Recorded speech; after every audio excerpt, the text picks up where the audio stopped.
네, 오늘은 새로운 삶 네 번째 시간으로 복음을 사십니까? 라는 제목으로 강의하도록 하겠습니다. 여기 계시는 분들은 새로운 삶을 한 번 이상 들었던 분이기 때문에 여러분, 오늘 말씀을 나눌 때도 초신자들에게 나누는 것처럼 하지 않고 여러분, 이제껏 신앙생활을 해온 분들에게 나누는 말씀으로 조금 바꾸어서 나누도록 하겠습니다. 처음 복음을 들으신 분들은 저희 새로운 삶 강의 내용 중에 또 이런 처음 분들에게 나누는 또 새로운 삶 내용이 있으니까 그것 참조해 주시면 좋을 것 같습니다. 여러분들에게 질문하면서 오늘 강의를 시작하도록 하겠습니다. 여러분, 지금까지 여러분들은 어떤 삶을 살고 계신가요? 좀 더 좁혀서 질문하겠습니다. 요즘 여러분들은 어떤 삶을 살고 계신가요? 지금 살아가는 삶의 모습이 여러분의 신앙적인 결론적인 모습입니다. 여러분의 수준입니다. 여러분, 우리가 생각하고 있는 복음의 삶과 우리가 살아가는 실질적인 복음의 삶의 갭이 클 가능성이 생각보다 높습니다. 우리가 그리스도의 삶이 어떤 삶인지를 알고 있기 때문에 내가 그 삶을 살고 있다고 착각할 수 있다는 겁니다. 여러분들은 정말 그리스도인으로서의 삶을 살아가고 계신가요? 아는 것 말고 그리스도의 삶은 이런 삶이다 라는 것 말고 정말 아는 그 삶을 살고 계신가요? 완벽한 삶이 아니더라도 그 삶을 살려고 몸부림치면서 살아가고 계신가요? 여러분, 복음의 내용을 앞에서 했던 것들을 짧게 복습하고 계속 질문하면서 오늘 강의하도록 하겠습니다. 하나님은 창조주 하나님이시라고 말씀을 드렸습니다. 이 말의 의미는 이 하나님이 모든 만물을 당신의 뜻대로 마음대로 하실 수 있다. 즉, 그러므로 우리의 삶도 그분의 뜻대로 할 수 있다는 의미가 있다라고 말씀을 드렸습니다. 이 진리 하나도 사실은 받아들이기 쉽지 않습니다. 이 말은 아는 것 말고 이 진리를 실질적으로 내 삶 가운데 인정하는 것이 쉽지 않다는 겁니다. 여러분은 정말 여러분이 주어진 여러 가지 상황들 또는 이해되지 않고 받아들이기 어려운 상황들조차도 주인 되시는 하나님이 허락한 것이라고 인정하고 믿고 살아가고 계신가요? 그렇다면 과연 불평할 수 있나요? 과연 원망할 수 있을까요? 자, 이러한 창조주 하나님이신데 우리는 죄를 범했습니다. 죄는 두 가지라 그랬습니다. 근본적인 죄, 그리고 죄악들. 근본적인 죄가 뭔가요? 내가 주인 되어서 살아가는 것. 하나님이 창조 주인이신데 내가 내 삶을 창조할 수 있다라고 여기며 내가 주인 되어서 살아가는 것입니다.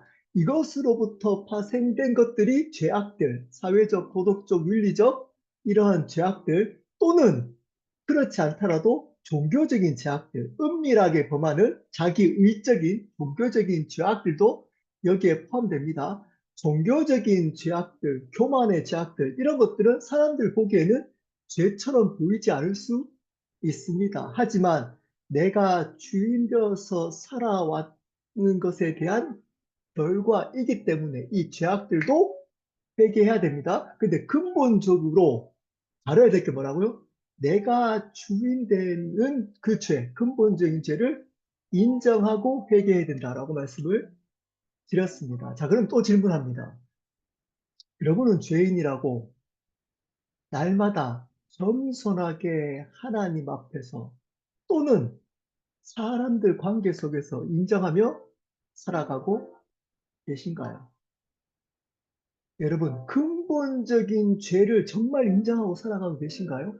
아니면 죄악들을 가지고 여러분의 기준대로 이것은 좀 더 심각한 죄악들, 이거는 덜 심각한 죄악들, 그러므로 나는 덜 심각한 죄악들을 범하기 때문에 나는 저 사람보다 괜찮아 라고 여기며 살아가고 있지 않나요? 물론 사회적인 질서를 위해서는 사회적인 죄악들에 대해서 등급을 매기고 거기에 합당한 처벌을 해야 합니다. 이것까지 부정하는 것 아닙니다. 그렇지만 이것은 사회적인 관계 속에서 인정되는 것입니다. 하나님 앞에서는 똑같다는 겁니다. 여러분, 정말 내가 하나님 앞에 또는 사람 앞에 죄인이라고 인정하며 살아가고 계신가요? 그렇다면 여러분은 옆에 있는 사람들을 함부로 정죄하거나 판단할 수 있을까요? 또는 그것으로 인해서 사람들 관계를 용서 못하. 나는 용서 못하겠어. 저 사람 어떻게 했는데? 라고 여러분의 감정대로 사람을 대하며 살아갈 수 있을까요? 여러분, 그것을 몸부림치며 살아가는 게 죄인도 인정하며 살아가는 겁니다. 자, 근데 이 죄를 위해서 예수님이 십자가와 부활. 왜요? 우리를 사랑하셨기 때문입니다. 십자가와 부활을 통해 예수님을 주셨습니다. 십자가는 뭔가요? 우리의 죄가 십자가를 통해 그분의 피를 통해 단번에 영원히 용서, 속죄받은 사건입니다. 여러분들은 정말 여러분의 죄가 십자가의 피를 통해 용서받았다는 믿음으로 살고 계신가요? 아니면 계속적으로 정죄감과 자책감 가운데 살아가고 있지 않나요?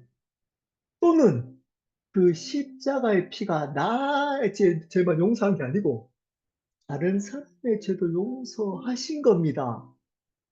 근데 그 죄가 나만이 적용되고 다른 사람들한테는 적용되지 않아서 용서 못하고 살아가고 있지 않나요?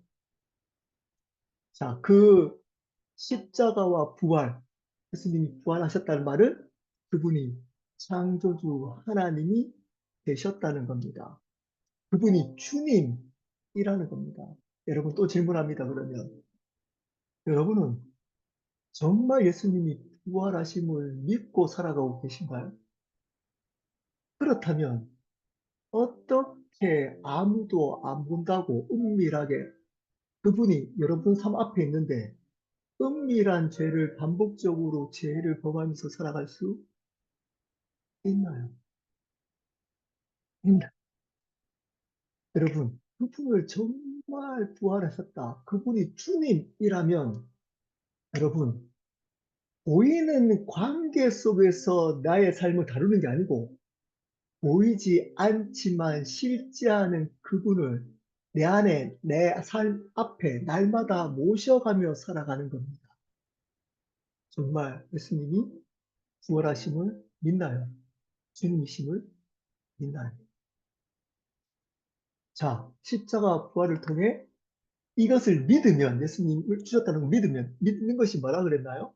회개와 영접으로 이루어진다고 했습니다. 회개는 방향을 바꾸는 것이라고 말씀을 드렸습니다. 입술로만 말하는 것이 아니라 방향을 바꿔오는 거라고 말씀을 드렸습니다. 여러분은 방향을 정말 바꾸셨나요? 혹시 바꾸지 않았으면서 그냥 고개만 돌리면서 삶 전체를 선하지 않고 고개만 돌려서 살아가고 있지 않나요? 정말 변화되셨나요? 변신하면서 살고 있지 않나요? 그죠? 그죠? 종교적으로 겉으로 보여지는 행위로 변신만 해서 마음의 변화도 없이 삶의 전적인 턴 없이 살아가고 있지 않나요? 정말 회개하셨나요? 자, 영접은 뭐라 그랬나요? 그분을 내 삶에 초대하는 것이라고 말씀을 드렸습니다. 초대한다는 말은 그분이 떠날 때까지 그분을 위해서 나의 시간과 마음을 들이며 살아가는 겁니다. 그 예수님을 위해서 살아가기로 결단하는 겁니다. 여러분, 지금도 질문합니다. 지금도 그분을 날마다 영접하고 계신가요?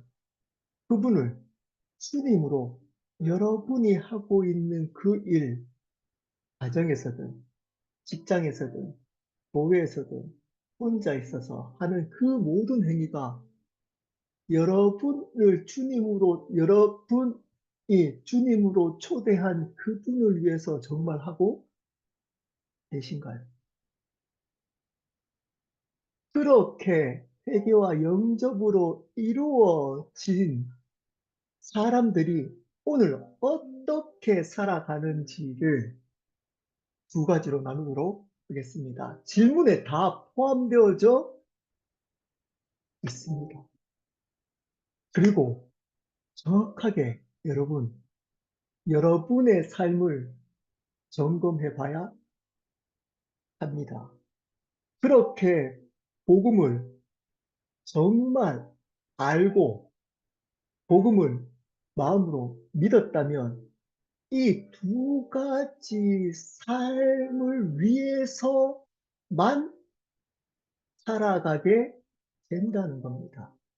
이 두 가지의 삶이 우선순위로 두 가지의 삶만 살아간다는 말은 이 두 가지의 삶이 목적이 되는 삶, 이 두 가지의 삶이 가장 앞서서 나머지 것들은 이 삶을 위해서 존재하는 그 삶을 살아가게 된다는 겁니다. 첫 번째입니다.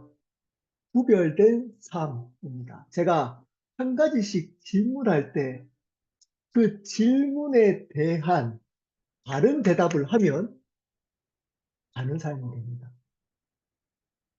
근데 여러분들은 직장 가운데 있지 않는 사람들 또는 교회를 다니더라도 종교인들, 그죠? 입술로만 믿는다고 여러분이 정죄하고 있는 그 사람들과 정말 다른가요?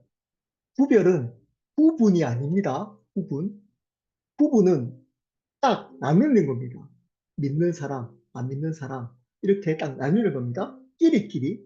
근데 구별은 뭐냐면 같은 시간과 장소에 함께 살아가는데 다르게 살아가는 겁니다. 다르다는 겁니다. 그 사람과 다른 모습으로 살아간다는 겁니다. 여러분, 우리가 부족하기 때문에 물론 그 사람들처럼 연약한 모습으로 보여질 때도 있죠. 저도 그렇고 가정에서도 직장에서도 충분히 믿는 자로서 다르게 살아가지 못하고 그 사람들처럼 연약하고 넘어질 때도 물론 있습니다. 하지만 이것을 위해서 몸부림치고 이것을 위해서 계속적으로 그 방향으로 살아간다는 겁니다. 그 삶이 구별된 삶입니다. 다릅니다.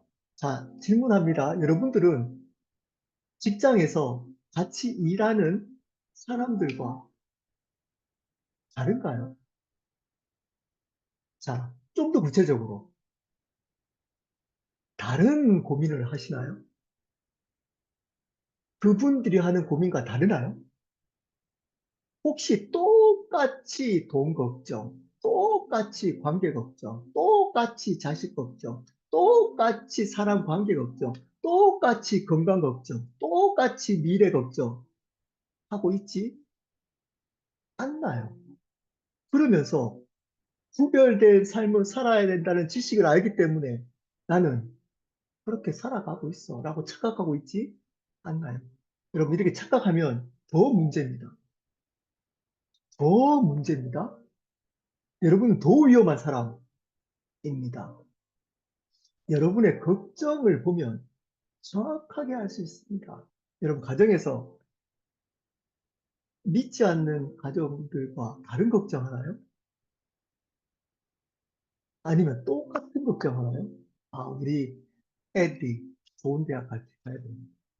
우리 애들이 이 세상에 성공해야 될 텐데, 우리가 좀 더 돈을 많이 벌어서 좋은 차 편안하게 살아야 될 텐데, 우리 미래가 안정돼야 될 텐데, 돈을 좀 모아야 될 텐데, 이런 걱정하면서 여전히 가정에 살아가면서 지식을 알고 있다고 나는 가정에서 구별된 삶을 살고 있어.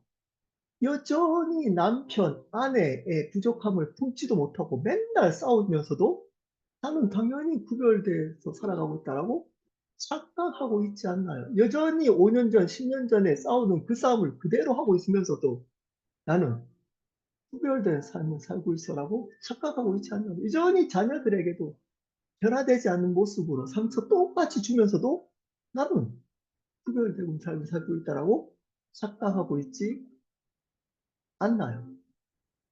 교회는 어떤가요? 교회는 어떤가요?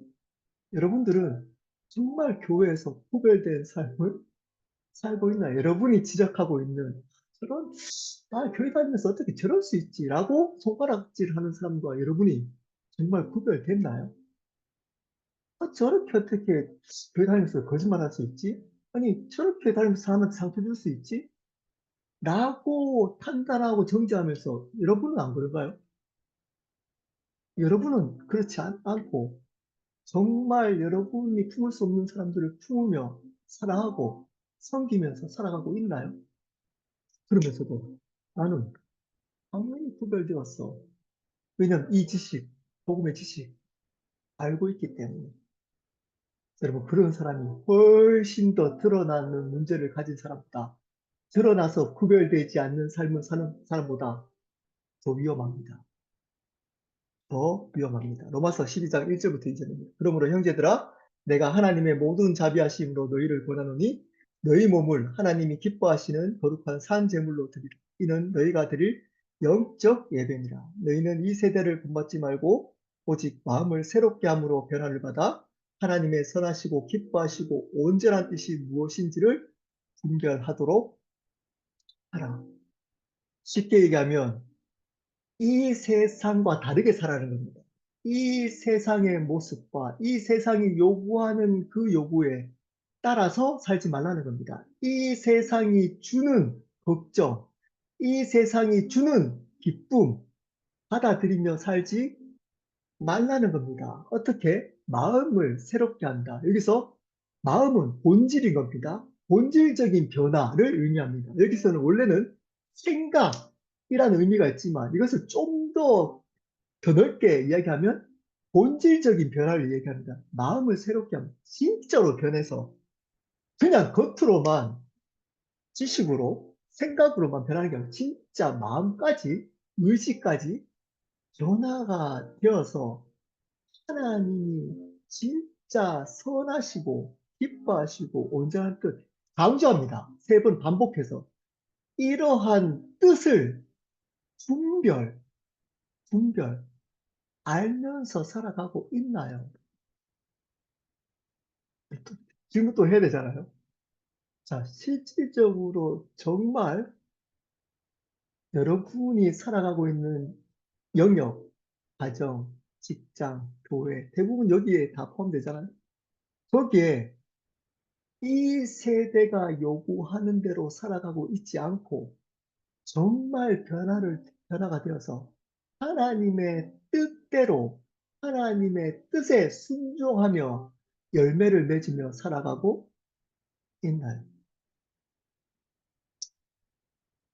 제가 어떤 글에 이렇게 적혀 있지만 여러분 나쁜 신자, 나쁜 신자는 어떻게 하냐면 이런 얘기는 하나님의 은혜로 자기가 자기의 죄는 하나님의 은혜로 덮습니다. 그리고 다른 사람의 죄는 하나님의 공의로 판단합니다. 그래서 이렇게 하나님이 정말 요구하는 이렇게 살라라고 하는 것을 못 사는 것을 가지고 어떻게 합리화한다고요? 이런 나를 하나님이 사랑하시잖아. 은혜 주셔서 이걸 용납해.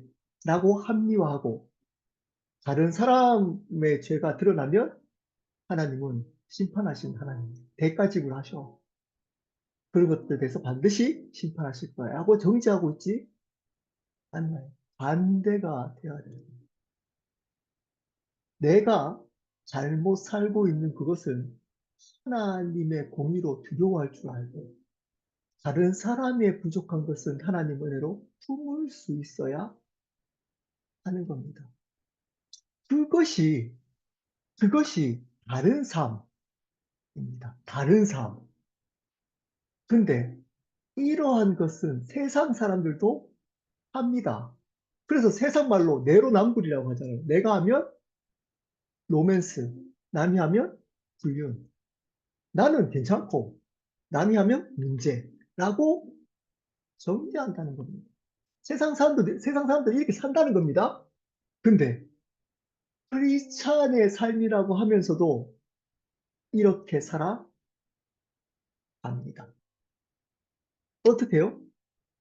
나한테 유리한 것을 내가 죄를 지을 땐 하나님의 은혜. 반대로 내가 또 잘 살 때도 있잖아요. 그러면 하나님의 공의 이야기하면서 내 의를 주장하고 다른 사람을 정죄하고 판단합니다. 이 삶은 세상 사람들과 삶과 다를 바 없습니다. 절대 구별된 삶이 아닙니다. 변화가 된 삶.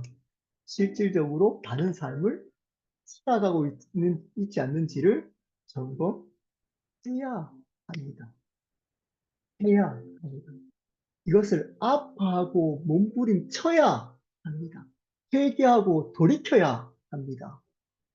그렇지 않으면 여러분 우리의 죄성은 합리화하려고 합니다. 인정하려고 잘 하지 않습니다. 두 번째 삶입니다. 제자 삼는 삶입니다.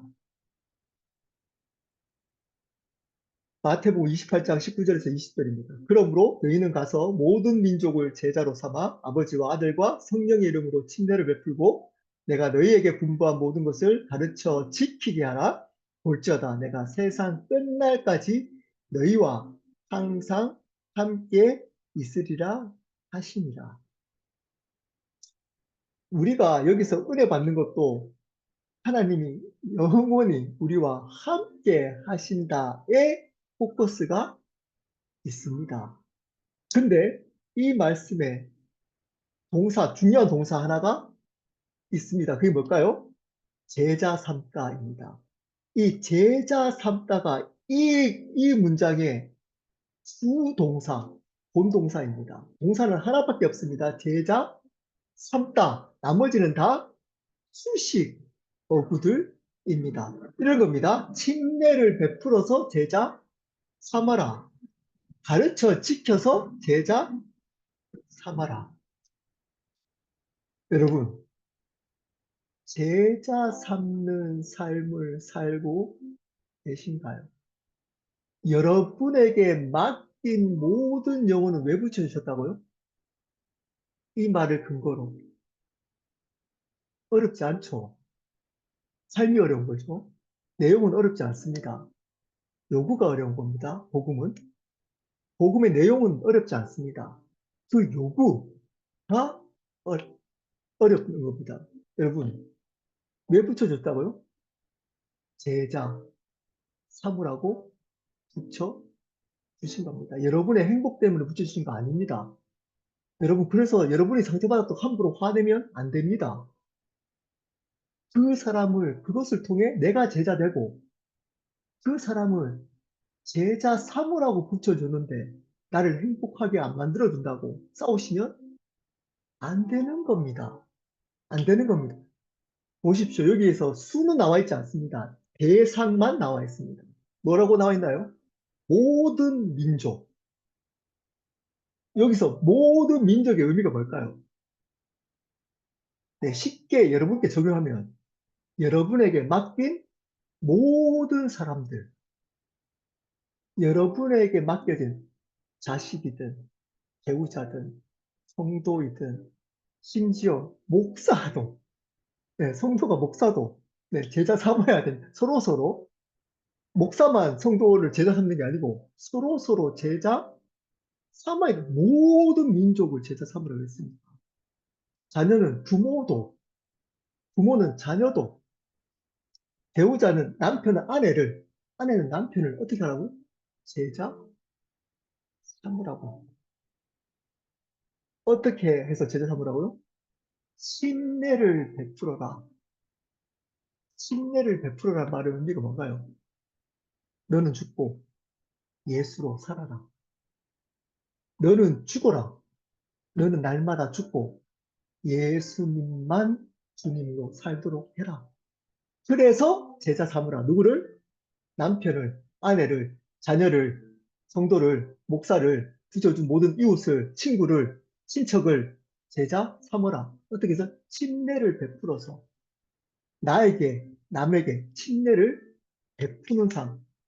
내가 먼저 친례를 받고 다른 사람이 이 친례를 받도록 해서 또 그 사람이 또 맡겨진 영혼들을 제자 삼도록 해라. 그리고 어떻게 하라고요? 가르쳐 지키게 해서 제자 삼어라. 무엇을 가르치라는 건가요? 좁게 얘기하면 복음입니다. 복음을. 언제까지?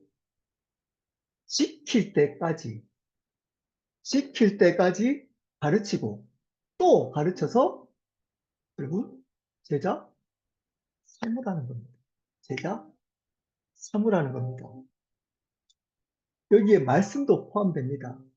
여러분, 내가 죽고 예수님으로 살아갈 수 있도록 계속 이 삶을 유지하도록 하는 유일한 방법이 뭘까요? 네, 가르치는 겁니다. 언제까지? 지킬 때까지 가르치는 겁니다. 복음을 또 지킬 때까지 가르치고 가르치는. 여기서 얼마나 많은 사람에게 가르쳐야 되나요? 많은 사람에게 가르쳐야 이렇게 나와 있지 않습니다. 많은 사람, 모든 민족, 다른 말로, 모든 너에게 붙여진 모든 사람들. 예, 그게 많을 수 있고 적을 수 있습니다. 너에게 주어진 모든 사람들. 저 켈러 목사면 켈러에게 주어진 모든 성도들을 어떻게 하라고요? 제자 삼으라. 만약에 1,500명 목사라 그러면 무슨 1,500명 성도들을 다 제자 삼아라 라고 명령하고 있습니다. 여러분, 여러분에게 맡겨준 모든 영혼들을 제자 삼으며 살아가고 계신가요? 자, 여러 가지 질문을 계속 했습니다. 자, 이 말의 의미는 여러분, 먹고 사는 것을 소홀히 해라. 무조건 이렇게 뭐 예수님을 위해서 뭐 나신 공부하고 복음 듣는 거 하고 이런 얘기 아닙니다. 아닙니다. 그것은 오히려 그렇게 가르치면 이단이 됩니다. 영주주의적 이단. 여러분, 직장에서 여러분이 하고 있는 또 가정에서 주부로, 남편으로 직장도 열심히 돈도 버시고, 가정에서 좋은 음식 노력하셔서 만들어주시고 주부라면 그렇게 살아가야 합니다. 자, 이 삶을 살지 말고 무조건 교회 안에 살아라. 이 뜻이야. 아닙니다. 자, 그것을 통해서 어떻게 하라고요? 네, 그 삶 안에서 예수 믿는 자로 다르게 살아가라는 겁니다.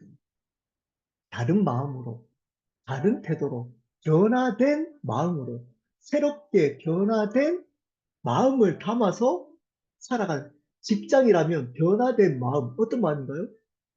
나를 위한 게 아니고 하나님을 위해서, 내 마음 가운데 이제는 성령께서 계시기 때문에 그분을 위해서 살아가는 건 다르게. 그리고 그것을 통해, 열심히 하는 걸 통해 여러분에게 붙여준 영혼들을 제자 삼는 데까지 나아가라는 겁니다. 그저 열심히만 살아가면 안 된다는 겁니다. 그저 좋은 직장인, 좋은 배우자, 좋은 남편, 좋은 아내, 좋은 부모로서만 살아가면 안 된다는 겁니다. 이렇게 살아가지 못한 사람도 많은데 이거보다 더 높은 수준을 성경은 요구하고 있습니다. 그렇게 살아가는 그때 그것을 나의 자랑으로, 나의 기쁨으로 여기지 말고 하나님을 위해서, 이것을 통해 나에게 붙여진 사람들을 섬기기 위해서, 제자로 세워가기 위해서 그 일을 하라는 겁니다. 나의 공로를 내세우지 말고 오직 하나님의 영광을 위해서 그 사람들을 제자로 세워가는 것으로 그것을 행하며 살아가는 좁은 길입니다. 좁은 길입니다. 여러분, 신앙생활이 지금 질문하기 전까지 혹시 이만큼 넓어져서 너무 행복하다, 너무 이것이 지내는 것이 너무 좋아 라고만 여기고 있지 않으셨나요? 여러분, 신앙은 절대 넓은 길이 아닙니다. 아닙니다. 제가 꼼꼼하게 하나씩 다 질문했잖아요. 쉬운가요? 내용은 쉽습니다.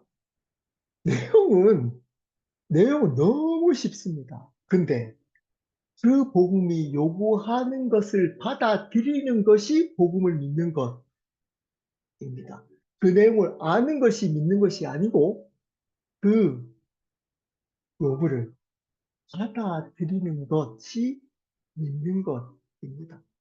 받아들여서 그 삶을 실질적으로 살아가는 것이 믿는 것입니다. 그럼에도 불구하고 전 10년 전이나 5년 전이나 조금 좁히면 2년 전보다 전혀 좀 더 구별된 삶을 살아가지도 않으면서 여전히 가정에서, 직장에서, 교회에서 나에게 맡겨준 영혼 제자 삼아 가는 삶도, 제자를 삼아 본 적도 없고 제자에 관심도 없고 그 사람을 섬기거나 어떤 부분에 세워가는 것에 대해서도 마음이 없이 살아가면서도 나는 예수님이 주님으로 믿고 살아가는 사람이야, 예수님이 나를 기뻐해 라고 착각하시면 안 됩니다.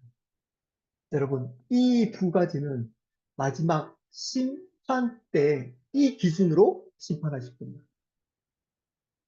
이 기준을 가지고 하나님은 아주 단호하게 심판하실 겁니다. 그때는 늦었습니다. 여러분, 그때는 여러분 열심히 돈 벌고 열심히 건강 지키고 열심히 훌륭한 사람 되려고 했던 그 모든 것이 허사가 됩니다. 그것을 통해 구별된 삶을 얼마나 살아갔는지, 그것을 통해 많은 영혼들을 나에게 많은 영혼 표현을 잘못했습니다. 나에게 맡겨진 모든 영혼, 많은 영혼의 모든 영혼들을 제자 삼았는지로 심판할 겁니다. 여러분, 이 얘기는 여러분을 향해서 한 얘기가 아니고 저를 향해서 한 이야기입니다. 제가 이번 주 여러 가지 말씀을 준비하고 새로운 삶을 오늘 기도하고 준비하면서 저를 향해서 성령께서 이 얘기를 해라. 왜냐하면 이번 새로운 삶은 저를 위한 새로운 삶이라고 여겨졌기 때문입니다. 사람도 많지 않습니다. 생각보다 거기에 뭐 올리라고 했더니 잘 올리지도 않습니다. 빠진 사람들도 꽤 많습니다. 그래서 하나님께서 저에게 이번에 새로운 삶을 허락하셨다라고 저는 확신합니다. 개인적으로 여러 가지 힘든 시간들을 올해 지났습니다. 제가 받을 수 있는 모든 여러 가지 다양한 상처들을 올해 다 받은 것 같습니다. 사람들에게 상황을 통해서 여러 가지 상처들을 지금도 받고 있고 올해 계속 받았습니다. 저는 상처받는 것이 이런 상황에 상처받는 것이 당연하다라고 생각을 했습니다. 근데 제가 오늘 이 새로운 삶을 준비하면서 저를 성령께서 지적하셨어요. 오늘 제가 질문했잖아요. 이 질문을 성령께서 저한테 질문한 겁니다. 질문 계속 한 겁니다. 제가 답을 어떻게 했을까요? 하나도 못했어요. 하나도 못. 대답은 할 수 있죠. 네. 근데 그렇게 살지 않고 있더라고요. 제가 오늘 질문했던 모든 답. 여러분, 여러분은 어떠신가요? 착각하고 계시지 않나요, 저처럼? 당연히 힘들기 때문에 힘든 게 당연하고, 사람들이 상처 줬기 때문에 당연히 상처받는 게 당연하고, 그리고 상황이 힘들기 때문에 힘들어지는 게 당연히 여기며 살아가고 있지 않나요? 여러분, 당연한 거 아닙니다. 왜 그럴까요? 그 상황을 주인 되시는 하나님이 당신의 뜻이 있어서 허락했기 때문입니다. 근데 그것으로 상처받고 그것이 힘들다고 하면 어떤 의미인가요? 하나님을 주인으로 여기지 않는다. 하나님을, 그렇게 허락한 하나님을 어쩌면 무시하고 대적하고 있을 수 있다는 거예요. 그럼 이것에 대해서 전혀 찔리지 않습니다. 똑같아요, 세상 사람들과. 똑같은 것으로 상처받고, 똑같은 것으로 힘들어하고, 똑같은 것으로 사람들과 부딪히고, 똑같은 것으로, 똑같은 방식으로 살아가면서 구별됐답니다. 옆에 있는 사람, 한 사람도 제자의 삶을 세우려고 시간 투자하지 않습니다, 내 시간을. 그러면서 나는 제자 삼고 있다고 착각, 그저 가족들, 그저 내 삶에 있는 어떤 영역들만 가지고 살아가고 있을 수 있습니다. 제가 말씀드렸습니다. 많은 사람에게 복음을 전하라 라고 하지 않고 모든 사람에게 복음을 전하라. 틀립니다. 이게 틀린 거, 이 틀리다는 게 어떤 거죠? 아시겠죠? 여러분, 많은 사람이 아니고 모든 사람입니다. 여러분에게 맡겨준 모든 사람인 겁니다. 그들에게 복음을 전하고 있습니까? 영혼에게. 이러한 자리에 사람들이 없더라도 한 명이라도 그 영혼에게 복음을 시킬 때까지 전하려고 몸부림치며 살아가고 있지 않나요? 이렇게 이해는 됩니다. 여러 가지 바쁘고 힘든 상황 속에서 그렇게 살아가는 건 쉽지 않습니다. 그래서 좁은 길입니다. 하지만 그 상황 속에서도 그렇게 할 수 있는 어떤 길을 하나님은 반드시 열어 주십니다. 재정이든, 돈이 없으면 시간이든, 시간이 없으면 기도든. 기도, 시간도 없고 돈도 없다면 여러분 기도하고 있나요, 저는? 마음. 여러분, 이 삶을 살아야 돼요. 이 삶을 살지 않으면 여러분들은 복음을 믿는 사람들이 그저 복음을 알고 반복적으로 알기 때문에 믿는다고 착각하며 살아가는 사람일 수 있습니다. 이 삶이 교회 밖의 삶입니다. 교회 안의 삶은 여러분 반복해서 여러분 얘기했기 때문에 짧게 하고 마치겠습니다. 바른 교회의 삶을 사십시오.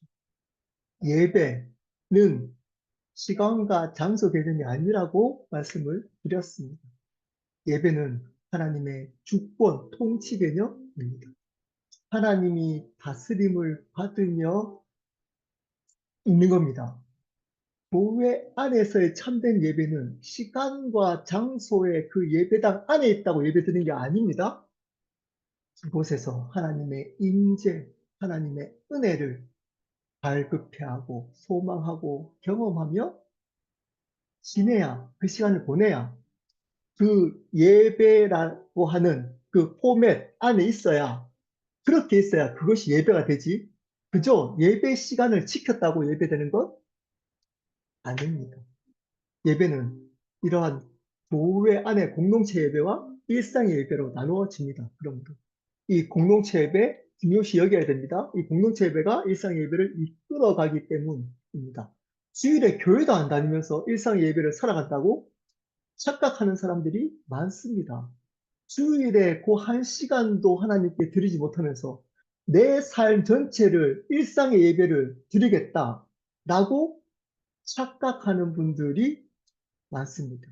그들은 바른 교회 생활을 못하기 때문에 바른 삶을 살지 못합니다.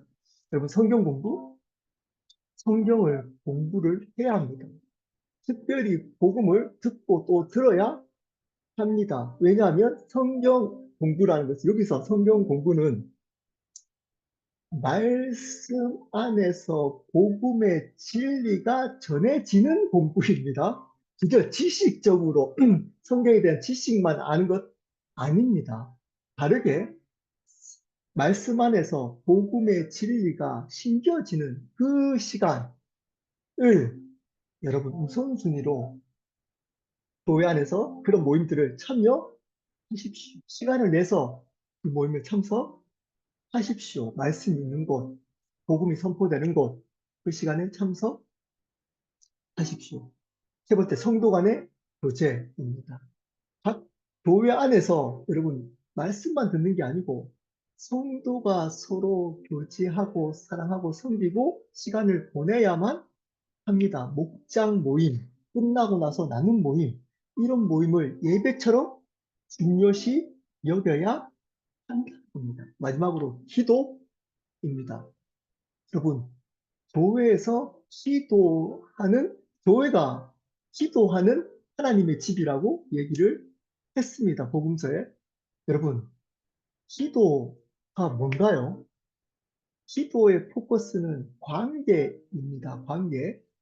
바르게 기도하는 교회 생활을 해야 합니다. 그죠?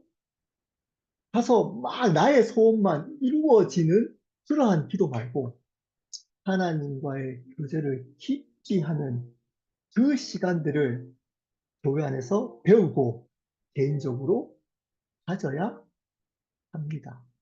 교회에서 바른 기도를 배우고 그 기도를 개인의 삶 속에서 해야 합니다. 네, 마지막으로 정리하고 마치겠습니다. 저는 우리 남동생도 여기 있지만 거의 지금 돌이켜보니까 한 30년 정도 신앙생활을 네, 했습니다. 한국에 있을 때도 그렇게 쉬운 신앙생활이 아니었습니다. 어려운 시간들을 보냈습니다. 저는 그래도 좀 나은데 여기 있는 남동생과 참석 안 하지만 우리 카톡방에 있는 여동생은 힘든 시간들 속에서 신앙생활을 했습니다. 그리고 미국으로 유학 왔는데 유학 와서도 한 15년 정도는 정말 쉽지 않은 시간들 속에서 신앙생활을 했습니다. 그래서 이제 교회에 담임이 되면 그래도 하나님 길을 이렇게 교회에 부흥도 주시고 속마음입니다. 주시고 좀 편한 생활을 할 거라고 생각을 했습니다. 왜냐하면 복음을 계속 전하고 있으니까. 그래서 하나님이 길을 열어주시다 할 때 제 기준에서 좋게 이렇게 켈러 교회도 많은 사람들 수초도 부흥도 하고 예배당도 생기고 그리고 막 사람들도 막 이렇게 복음으로 세워지고 이분들이 막 또 가서 막 복음 전하고 이런 꿈을 꿨습니다. 그리고 저는 이 기쁨으로 충만하면서 목회하는 거라고 생각을 했습니다. 그리고 새로운 삶을 지금 3년째 복음을 전하고 있습니다. 올해 그것이 다 무너져 버렸어요. 거의 다 무너져 버렸습니다. 제가 뭐 글을 한번 올린 적도 있지만 어, 상처가 이제 시간이 여유가 생기니까 그때는 내가 버텨야 된다고 생각해서 버텼기 때문에 티가 났는데 이제 그 시간이 조금 지나니까 이제서야 이게 우와, 막 억울함 그리고 아픔 이런 것들이 드러나더라고요. 하나님 앞에서도 막 드러나고 사람들 앞에서도 드러나더라고요. 그리고 소위 말하는 번아웃이 딱 오더라고요. 사람 만나기 싫고 그리고 뭐 열심히 하는 거 그래서 두렵고 마음을 줘서 하는 거에 대해서도 두렵습니다. 누구한테 이렇게 제가 그전까지는 정말 시간을 열심히 들였습니다. 물론 뭐 누가 또 지적했듯이 잘 안 듣고 나만 막 3시간씩 4시간씩 얘기하는 것도 있지만 마음이 있었기 때문입니다. 마음을 열심히 들였는데 남은 건 상처와 번아웃이었습니다. 이제껏 열심히 했던 것들이 그냥 다 무너진 느낌이 들었습니다. 어제는 처음으로 그저께인가요? 송강이하고 소리 내서 싸웠습니다. 이런 적이 한 번도, 제 인생에 한 번도 없었습니다. 이렇게 손에서. 근데 송강이하고 소리 그것도 시험 치러 가는, 마지막 시험 치러 가는 차 안에서, 제가 운전하면서, 근데 화해가 하기 싫은 겁니다. 화해가 하기 싫은 겁니다. 그러면서 오늘 기도하면서 새로운 삶을 이렇게 준비를 하는데, 질문 있잖아요. 좀 전에 질문. 욥에게 하나님, 저는 욥 정도도 아니지만, 질문했듯이 딱 한마디로 묻은 겁니다. 이 지금 구체적으로 하나씩 물었던, 야, 내가 하나님이야. 야, 내가 하나님이야. 이 한마디에, 야, 내가 하나님, 너가 하나님 아니야. 내가 하나님이야. 내가 주인이야. 헬로교회, 너희 가정에, 너희 삶에, 너희 감정에, 너희 미래, 너희 지금 삶에 내가 주인이야. 그러면서 하나씩 하나씩 묻습니다. 아까 질문했던 그 질문들을. 너 정말 주인이라고 생각해? 너만 의로워? 계속 묻습니다. 계속. 정말 내가 주인으로 믿어?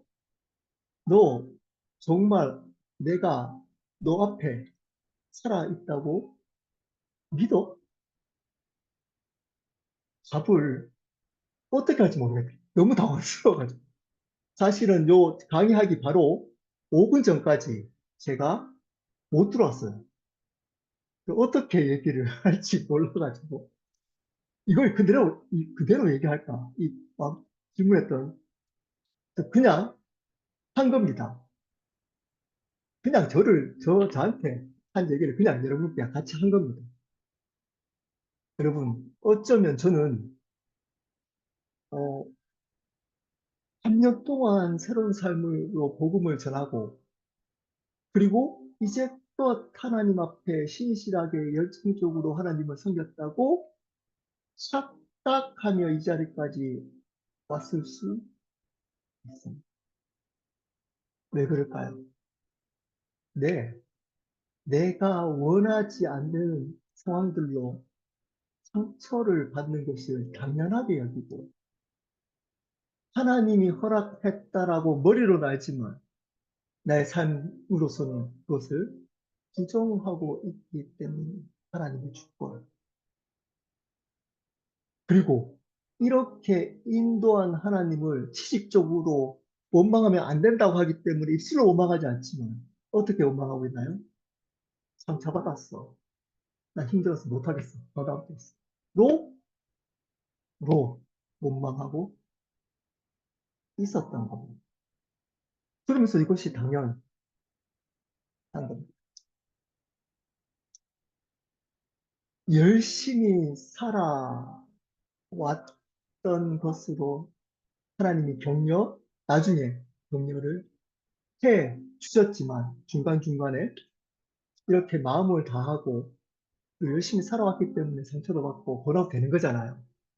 고쳐 주실 거라고 생각을 해서 저는 고쳐 주실 때 어떻게 생각을 했냐면 위로.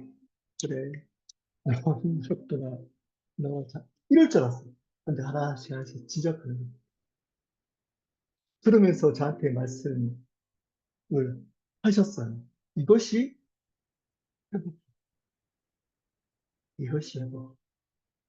너가 편해지는 것이, 너가 상처가 사라지고 너의 번아웃이 생기를 얻는 것이 회복이 아니고 하나님의 주권이 너 삶에 정확하게 들어오는 것.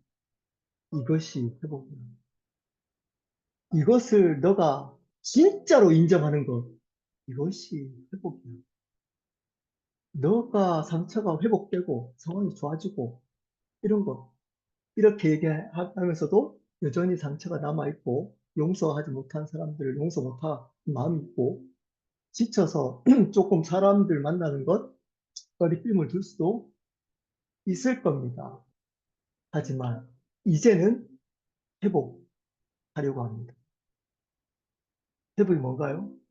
하나님의 주권. 그것을 상처 주도록 허락했던 그분을 인정하는. 이렇게 번아웃 되도록 하는 고난을 저에게 인정하신 그분을 그분 주님으로 인정하는. 그래서 힘겹지만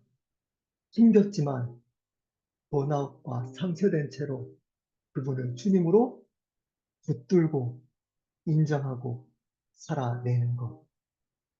이것이 구별된 삶. 이것을 통해 지금 여러분들께 함께 이 삶을 삽시다. 라고 새로운 삶으로 전하는 삶. 이게 제자 삼는 삶 아닐까요? 내 제자 말고, 박진우 목사 제자 말고, 예수 그리스도의 제자. 참된 제자를 만들어가는 삶 아닌가요? 그래서 이번 주 화요일 날 새로운 어떤 교회의 새로운 삶을 시작했습니다.